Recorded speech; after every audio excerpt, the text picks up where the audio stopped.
மாமலரால் நோக்குண்டாம் மேனி நுணங்காது பூக்கொண்டு துப்பாத்து திருமேனி தும்பிக்கையான் பாதம் தப்பாமல் சார்வார் தமக்கு. இந்த வீடியோவில் நம்ம பார்க்கக்கூடிய விஷயம் அப்படிங்கிறது மே மாதத்துக்கான பலன்கள். இந்த மே மாதம் அப்படிங்கிறது ஆங்கில மாதம் மே மாதம் அப்படிங்கிறது சித்திரையினுடைய 18ஆம் தேதியிலிருந்து ஜூலை மாதம் தொடக்கம் வரைக்கும், அதாவது சித்திரை வைகாசி 17ஆம் தேதி வரைக்கும் இருக்குது. மொத்தம் 30 நாள் இருக்குது இந்த மே மாதம் அப்படிங்கிறது. இந்த 30 நாளுக்குமான பலன்கள் அப்படிங்கிறது என்ன, 12 ராசிக்கும் அப்படிங்கிறத நம்ம பார்க்குறோம். முதல்ல இந்த சித்திரையினுடைய விசேஷங்கள் என்ன அப்படிங்கிறத பார்ப்போம். சித்திரை மாதம் அப்படிங்கிறது சித்ரா பௌர்ணமி அப்படிங்கிறது ரொம்ப தவிர்க்க முடியாத ஒரு விஷயம். சித்ரா பௌர்ணமி அப்படிங்கிறது சித்திரை 17 அன்று வருது. சித்திரை 17 அப்படின்னு எடுத்துக்கிட்டிங்கன்னா சித்திரை 18 வரைக்குமே பௌர்ணமி இருக்கும். சித்திரை 18 தான் மே மாதத்தினுடைய முதல் நாள். அப்போ இந்த மே மாதம் தொடங்கிறது சித்ரா பௌர்ணமியில் தான் தொடங்குது. ஸோ இந்த மே மாதம் மிகுந்த சிறப்பு வாய்ந்த மாதம் அப்படிங்கிறத நம்ம தெரிஞ்சுக்கணும். இந்த மாதத்தினுடைய கிரக நிலைகள் அப்படிங்கிறது ரொம்ப ரொம்ப ரொம்ப விசேஷமாக இருக்குது. என்ன விசேஷமாக இருக்குது அப்படின்னு கேட்டிங்கன்னா, மேஷத்தில் வழக்கம் போல் எல்லா சித்திரை மாதத்திலும் சூரியன் உச்சமாக தான் இருப்பார். ஆனால் இந்த வருடம் மட்டும் செவ்வாய் ஆட்சி பலம் கொண்டு அதே வீட்டில் இருக்கார். அதே மாதிரி ரிஷபத்தில் புதனும் சுக்கிரனும் 2 நட்பு கிரகங்களும் இணைஞ்சு ஒரு அற்புதமான ஒரு நிலையில், சிம்மத்தில் கேது, அடுத்த நிலையில் பார்த்திங்கன்னா மிதுனத்தில் குரு, அவர் வந்து இந்த மாதத்தில் கடகத்தை நோக்கி பயணிப்பார். அதே மாதிரி கும்பத்தில் ராகு, மீனத்தில் சனி. இந்த மாதிரியான விசேஷம் கொண்ட ஒரு கிரக அமைப்புகள் இந்த மே மாதத்தில் அமைஞ்சிருக்குது அப்படிங்கிறது 12 ராசிக்குமே ரொம்ப ரொம்ப ரொம்ப சிறப்பான பலன்களை கொடுக்க இருக்குது. என்ன அப்படின்னு கேட்டிங்கன்னா, 2 சுப கிரகங்கள் அதாவது ஒரு சுப ராசியில், ரிஷபம் அப்படின்றது விசேஷமான ராசி, அங்கே புதனும் சுக்கிரனும் இணைஞ்ச மாதிரி ஒரு மாதம் பிறக்குது அப்படின்னாலே அது விசேஷம்தான்.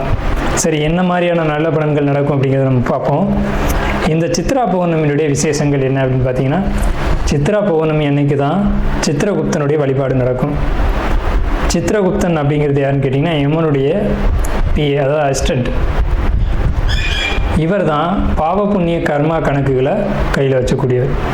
ஸோ இவர் வழிபடக்கூடிய நாள் தான் சித்ரா பௌர்ணமி. அது மட்டும் இல்லாது ஒவ்வொரு குடும்பத்திலையும் அந்த குடும்பத்தினுடைய கன்னி தெய்வங்களை வழிபாடு பண்ணக்கூடிய மாதம்தான் சித்ரா பௌர்ணமி. சித்ரா பௌர்ணமி என்று விசேஷமாக அவங்கவுங்க குடும்பத்தில் கன்னி தெய்வங்களை எடுத்து வழிபாடு பண்ணுவாங்க.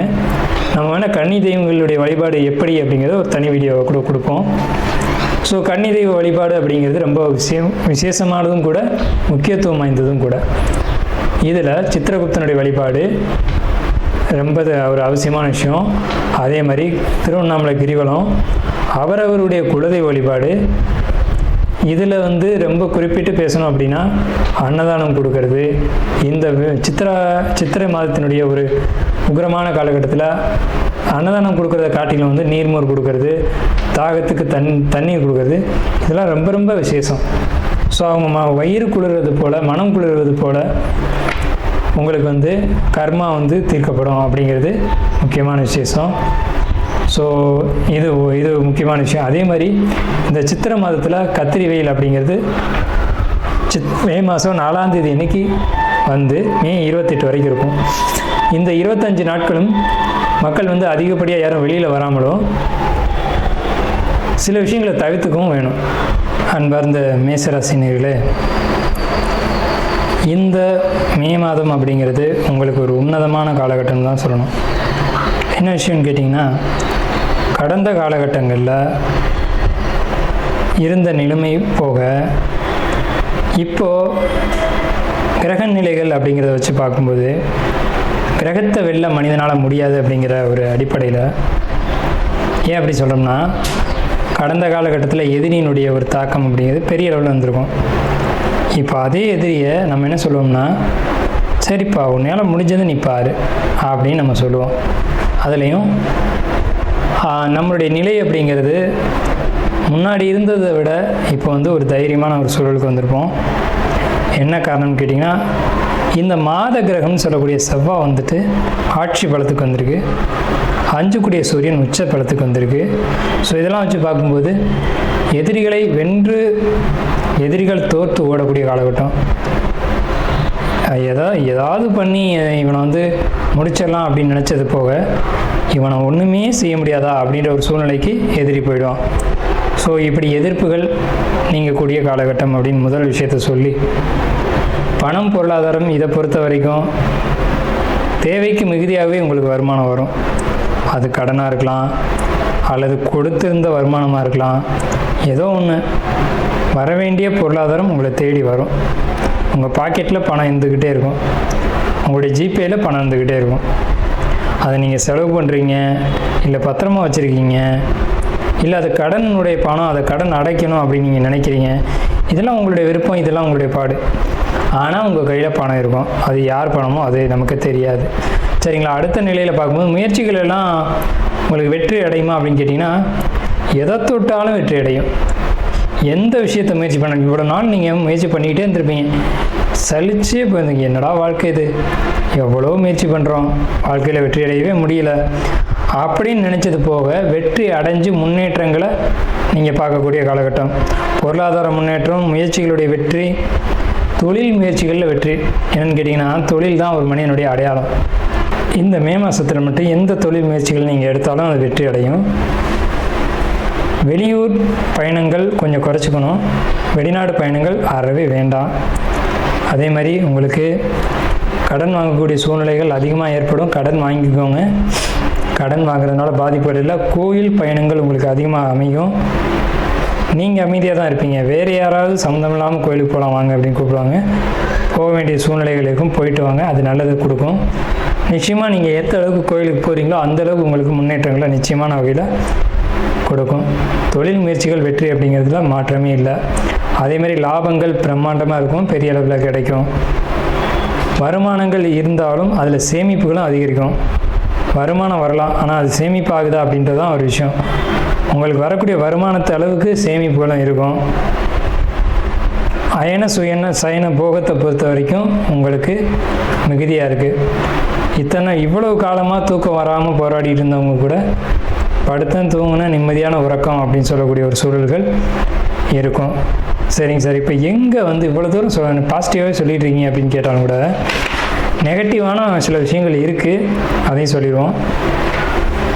உணவு அப்படிங்கிறதுல ரொம்ப நெகட்டிவாக இருக்குது உங்களுக்கு. அதே மாதிரி சிந்தனை அப்படிங்கிறது நெகட்டிவாக இருக்குது.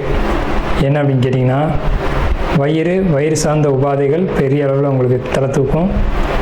அதே மாதிரி சிந்தனைகள் தடுமாறி, அதாவது கணவன் மனைவி உறவுகளுக்குள்ள பிரச்சனைகளை ஏற்படுத்தும், குடும்பத்தில் பிரச்சனைகள் ஏற்படுத்தும், தந்தை மகன் உறவுகளுக்குள்ளேயும் கசப்புகளை ஏற்படுத்தும், சண்டை சச்சரவுகளை கொடுக்கும்.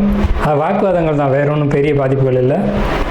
இந்த வாக்குவாதங்கள்னால நீங்கள் பணி செய்யக்கூடிய இடத்துல பணிகளை தவறுதலாகவோ மாற்றியோ செஞ்சுட்டு அதன் மூலிமா ஒரு வேலையை வந்துட்டு 2 டைம் செய்கிறது, அல்லது செஞ்ச வேலையினால் வருமான இழப்புகளை ஏற்படுத்திக்கிறது, இந்த மாதிரியான ஒரு விஷயங்களை ஏற்படுத்திக்கிறதுக்கான அமைப்புகள் இருக்குது. மனக்குழப்பங்கள் மிகுதியாக இருக்கும், கவலைகள் அதிகமாக இருக்கும். இந்த மனக்குழப்பங்களும் கவலைகளும் தேவையற்ற ஒரு விஷயம். அதை நீங்கள் நல்லா புரிஞ்சுக்கணும். எப்போவுமே மைண்டை ஃப்ரெஷ்ஷாக வச்சுக்கோங்க. ஒரு விஷயத்தை செய்கிறோன்னா தெளிவாக செய்யுங்க, அவ்வளோதான், வேற ஒன்றுமே இல்லை. ஒரு தடவைக்கு 2 தடவை முயற்சி பண்ணி அதை கரெக்டாக செய்யுங்க.